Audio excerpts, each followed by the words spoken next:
Aunty aunty किसका मोह लग रहा है इस बार लोकसभा चुनाव में आपको? मेरा तो मोदी को मूड है। चाहे मैं समझवादी की हूँ, पर लेकिन मोदी है। अभी आपने बोला आप समाजवादी की है, लेकिन हाँ हाँ, मेरे बेटा समझवादी है, लेकिन मैं लेकिन आप मोदी, यानी कि जो बार बार एम फैक्टर की बात करते हैं कि महिला फैक्टर जो लगातार बीजेपी के पक्ष में जाता है, आप भी उसी की गवाही दे रही है। वही है। अच्छा, आपने बोला कि आपके घर पे सपा वाले हैं और आप बीजेपी वाली, वजह? मैं तो जमुना जी पे शपथ खा के आई हूँ कि मैं बीजेपी में हूँ। जमुना जी पे मोदी जी के काम से खुश है? खुश है। 100 रुपये सिलेंडर के अभी घटे हैं, कल घटे हैं, तो हम तो खुश हैं। पहले बढ़ते जा रहे, अब कम होते जा रहे हैं। ये अखिलेश और राहुल एक साथ हो गए हैं, कह रहे मोदी ने तो कुछ काम ही नहीं किया है, महिलाएं सुरक्षित नहीं है यूपी में, वो बोलते हैं। अब भैया महिला ही ऐसा कांड कर जाए तो कोई क्या कर सकता है? अच्छा, एक बात बताइए, आप भी एक महिला है, यूपी में महिलाएं अब ज़्यादा सुरक्षित है या अखिलेश राज में ज़्यादा थी? ज़्यादा अब सभी सुरक्षित है। बच्चा सुरक्षित है। मैं आपको बता रही हूँ। योगी अखिलेश सरकार में क्या था? अखिलेश के सरकार में लूट मार थी। जवाहर बाग में क्या हुआ था? जवाहर बाग में वो दरोगा मारा गया, किसके कारण मारा गया? उसी सरकार में, जवाहर बाग में। अभी 5-6 साल हुए होंगे, और इसमें योगी सरकार में तो ऐसा कुछ भी नहीं हुआ। हाँ, चोरी छुपा जो हो गया होगा वो हो गया होगा, लेकिन ऐसा कुछ भी नहीं होगा। अच्छा, मोदी की वापसी का आप बोल रहे हैं, मोदी जी ने ऐसा क्या काम कर दिया जिससे आप? हम तो मोदी की ओर लेंगे। अब कहीं पे भी हम चले जाते हैं, कहीं पे भी आ जाते हैं, हमें अपनी सुरक्षा की हमें पता है कि हाँ मोदी है। डायरेक्ट नंबर करो या कुछ भी करो, बात करो, सुरक्षित है। ये तो बोलते हैं मोदी जी कुछ काम नहीं करते हैं, परिवार हिंदू मुस्लिम करते हैं, ये बोलते हैं। हिंदू मुस्लिम करते हैं अपनी जगह पे, पर सब एक है। यहाँ मथुरा में एक है। हमें सब एक है। फिर ये नारा क्यों लगाते हैं कि अपनी अपनी भाषा है ये? तो मैं अभी लगा दूँ मोदी का, फिर लगा दूँ थोड़ी देर में बाद में अखिलेश का, फिर भी लगा दूँ उसका मायावती का, फिर लगा दूँ उसका ये कांग्रेस राहुल गांधी का। उसमें क्या? मथुरा की सीट से हेमा मालिनी सांसद है, इस बार किसका मोह लग रहा है इस सीट पे? सपा और कांग्रेस का गठबंधन है? हेमा मालिनी दोबारा से बीजेपी? हेमा मालिनी बीजेपी तीसरी बार। और मेरा नाम इंदिरा शर्मा। इधर आके ले लो, इधर ले लो। मेरा नाम इंदिरा शर्मा। बीजेपी पे हम बहुत खुश हैं। यानी कि जो महिला फैक्टर बार बार बोला जाता है कि महिलाएं बीजेपी के पक्ष में वोट कर कर आती है, वही होता हुआ दिखाई दे रहा है। वही होता है, दिखाई दे रहा है और देगा आगे चल के। जो काम किसी ने नहीं कर गया, ना कर पाया, वो अब योगी मोदी कर रहे हैं। मेरा नाम दाऊदयाल शर्मा है, मैं जनपद मथुरा से आता हूँ। अच्छा, लोकसभा चुनाव होने हैं, किसका मोह लग रहा है इस बार? लोकसभा चुनाव में पीडीए का ज़्यादा गठबंधन का माहौल लग रहा है। देश में तो मोदी मोदी हो रहा है और आप पीडीए की बात कर रहे हैं, सपा कांग्रेस वालों की। लोकसभा चुनाव पूरे इंडिया के अंदर है, तो इंडिया के अंदर मोदी जी की सरकार अलग अपना दबदबा कर रही है, पीडीए सरकार अपना अलग दबा कर रही है। मोदी सरकार के साथ साथ केवल मोदी जी हैं। कल को क्या कहते हैं, कल कोई देश संभालेगा तो मोदी जी थोड़ी आगे चलकर देश संभालेंगे, और किसी के भी हाथ में तो देश आना है, वो भी तो देश संभालेगा।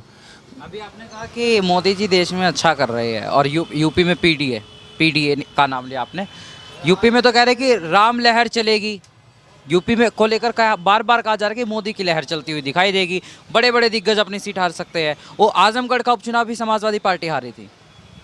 आजमगढ़ का चुनाव समाजवादी पार्टी इस बात पे हारी थी कि उस टाइम क्या कहते हैं, राम मंदिर का ज़्यादा ही प्रचार प्रसार हो गया था, और प्रचार प्रसार के बाद में अब समाजवादी पार्टी के बीजेपी के पास में भी इतना ही हिंदू वर्ग है और हमारे पास में भी हिंदू वर्ग है। बीजेपी पक्षपात कर रही है, हिंदू मुसलमान का वर्ग बांटकर केवल अपना और राम मंदिर का मुद्दा उठाकर अपनी बीजेपी को वापसी अपनी सत्ता में आने की। बीजेपी वाले आरोप लगाते हैं कि अखिलेश राज में गुंडा राज था।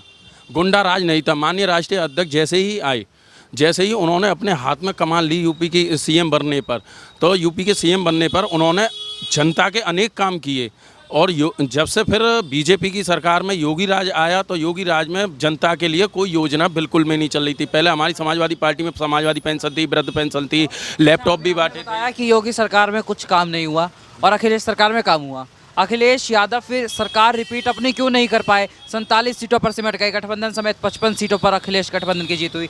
वही योगी सरकार जिनका आप ये बोल रहे हैं कि जिन्होंने कुछ काम नहीं किया, वो सत्ता में एक बार फिर वापसी कर गए, जबकि किसान आंदोलन भी था उसके बावजूद। योगी सरकार का थोड़ा सा क्या कहते हैं, चुनाव आयोग सपोर्ट कर रहा है। चुनाव आयोग सपोर्ट कर रहा है। चुनाव आयोग इस बात पे सपोर्ट कर रहा है, वरना सीट है तो हर जगह की जीतती हैं और हारती हैं, कोई आता है या कोई जाता है। तो इस बात पे उन्होंने एक ही मुद्दा पकड़ा हुआ, उन्होंने अपनी ईवीएम मशीन अपने वश में और अपने कंट्रोल में कर रखी हैं। तो तेलंगाना में भी तो चुनाव हुआ था, तेलंगाना में तो कांग्रेस जीत गई। तेलंगाना में पहले से ही कांग्रेस का था, तो कांग्रेस को क्या कहते हैं, टक्कर देने के लिए बीजेपी फाइट कर रही थी, पर बीजेपी उधर फाइट नहीं कर पाई। अब आती है यूपी की बात। मैं यूपी की बात करता हूँ। यूपी में इतना ही वर्ग माननीय अखिलेश यादव जी के साथ जुड़ा हुआ है। अब वो आती है हिंदू वर्ग की बात। हिंदू वर्ग में अब क्या देखना, पीडीए का साथ लेकर समाजवादी पार्टी की बीजेपी को शिरकत मिलेगी और समाजवादी पार्टी की सीटें आगे आएंगी। सारे सर्वे तो कह रहे हैं कि यूपी में बीजेपी को 77-78 सीटें दे रहे हैं, और आप कह रहे हैं कि यूपी में पीडीए। अब क्या हमारी मिलाकर कम से कम 25 सीटें कम से कम लोकसभा चुनाव में समाजवादी पार्टी की जरूर आएंगी पीडीए के गठबंधन के साथ, क्योंकि हाल ही में अभी कांग्रेस के साथ गठबंधन हुआ है और हाल ही में सारी पार्टियां जो हैं वो समाजवादी पार्टी को समर्थन दे रही हैं। स्वामी प्रसाद मौर्य भी सपा छोड़कर निकल गए हैं। स्वामी प्रसाद मौर्य का तो कुछ, उनका तो कहने का मतलब ये है कि वो जो भी बात जो रखते थे वो माननीय अखिलेश यादव जी से अलग कुछ बोलते थे, तो वो सारा कुछ उन पर ही छोड़ दिया था। तो उनकी तो बेटी भी आज बीजेपी है, उनकी तो मनसा भी बीजेपी है, उनके काम बीजेपी के हैं। वो तो केवल भिक्टन करने आए थे कि कुछ लीक मिल जाए और क्या कहते हैं, हम सपा को कमज़ोर कर दें। केवल बीजेपी तोड़ मड़ोड़ और जानकारी ईडी वगैरह जांच कराने के लिए ये सबसे पहले भूमिका सबसे पहले निभाती है। मोदी सरकार के काम से खुश है? मोदी सरकार के कामों से नहीं खुश हैं, एक भी नहीं। मोदी की सरकार के नहीं, ऐसे तो खुश हैं जैसे धारा 370 हटाई, देश का नाम उन्होंने अंतर्राष्ट्रीय में जाकर वर्ल्ड में नाम एक किया उन्होंने जाकर, और कुछ अहम मुद्दे हैं उनने विकास अपने गुजरात में जाकर ज़्यादा कर रहे हैं, वो इधर की तरफ तो कुछ ज़्यादा नहीं कर रहे। सांसद तो मोदी जी बनारस से है, वो तो कहते हैं कि मैं यूपी के परिवार का भी हिस्सा हूँ, पूरा देश मेरा परिवार है। नहीं, परिवार का हिस्सा तो केवल वो गुजरात के ही रही हैं, इधर के नहीं रहे। उन्हें यूपी में तो उन्होंने एंट्री इसलिए करा है, यूपी एक राजनीति क्षेत्र में बहुत बड़ा माने रखता है और सबसे ज़्यादा जो लोकसभा चुनाव के जो मेंबर होते हैं वो यूपी के ही तय करते हैं कि लोकसभा चुनाव में वोट और बहुमत किससे ज़्यादा मिले। तो इसलिए वो यूपी में वो पहले से ही हैं। वो अब गुजरात से जाकर क्यों नहीं लड़ते अपने, और गुजरात में भी अपने लोकसभा क्षेत्र हैं, वो वहाँ से लड़ें और वहाँ से अपना नाम करें। बीजेपी ने इतना ही काम नहीं किया था, तो ऐसा क्या हो गया कि आरएलडी के जयंत चौधरी सपा का साथ छोड़कर बीजेपी के साथ चले गए? आरएलडी के लिए जयंत चौधरी को इसलिए मजबूर होना पड़ा क्योंकि उनके किसानों के ऊपर अत्याचार होने लगा, और अपनी अत्याचारों को देखते हुए किसानों को क्या कहते हैं लुभाने के लिए वो केवल अपने कुछ समय के लिए गए, जो मैं उनको मांगता हूं, वरना उनकी सोच और उनके विचार समाज के हैं। उनके पिताजी, उनके दादा परदादा प्रधानमंत्री चरण सिंह चौधरी जी साहब, वो पहले समाज सेवा और किसानों के हित के लिए आंदोलन उन्होंने किए। चौधरी चरण सिंह जी की आपने बात की, उनको भारत रत्न दिया गया, खुश है आप? हाँ, बिल्कुल खुश हैं। ये तो उनको पहले ही और भी मिलना चाहिए था, और भी ऐसी हस्तियां हैं उनको भी और मिलना चाहिए। अच्छा, एक सवाल का जवाब दीजिए, कौन बनेगा प्रधानमंत्री? प्रधानमंत्री तो देखो कहना अभी नहीं पता, क्यों भविष्य की अभी किसी को नहीं पता। अभी दोनों पार्टियां और समाज देखो किसकी तरफ जाता है, और बात तो चलती होगी आसपास, किसका माहौल लग रहा है? ऐसे तो जय जयकार तो आदमी की लगाए थे कि चाय वाला मोदी बनेगा, चाय वाला मोदी बनेगा। आपने चाय वाले की बात की, 2014 में हैशटैग चाय वाला, 2019 में हैशटैग मैं भी चौकीदार, और अब 2024 में हैशटैग मोदी का परिवार। लालू यादव ने बयान दिया कि मोदी का परिवार नहीं है, मोदी ने कह दिया पूरा देश मेरा परिवार है। इस एक बार फिर से विपक्ष ने नुकसान तो नहीं कर लिया ये बोल के? जैसे कि मोदी जी अपने जैसे गुजरात में छोड़कर आए हैं ना एक परिवार को, तो उन्होंने कहा कि इस जनता को भोली भाली कोई परिवार का नाम देके और मैं झांसे में लेकर और काम कर लूँ। वो कितना जनता दरबार लगाते हैं, वो कितना वो काम करते हैं। बस जिसके अंदर कला की प्रकृति है और जिसने स्टेज पर जाकर परफॉर्मेंस किया उसको वो चिट्ठी लिख देते हैं, सोचना वो फैन बना लेते हैं। मोदी सरकार पर ऐसा कुछ भी नहीं है। सारा जो करती हैं वो एक संस्था या ट्रस्ट वगैरह ये अपना काम करती हैं, उसको मोदी जी को श्रेय मिल जाता है और सब बाकी वही वाली बात है जो गठबंधन। राहुल अखिलेश टक्कर दे पाएंगे मोदी को? अखिलेश यादव पे तो मेरे को पूरा विश्वास है। उनके साथ हिंदू वर्ग भी जुड़ा हुआ है, मुसलमान भी वर्ग जुड़ा हुआ है, चारों तरफ से। और देखना उनकी सीट अब से कम 15 या 20 की सीटों पे उनके परिवार के लोग भी आएंगे। उनके मेहनत कर रहे हैं और पीडीए के साथ मिलकर बीजेपी को सरकत देंगे। मथुरा की सीट सपा कांग्रेस गठबंधन में कांग्रेस के खाते में आई है।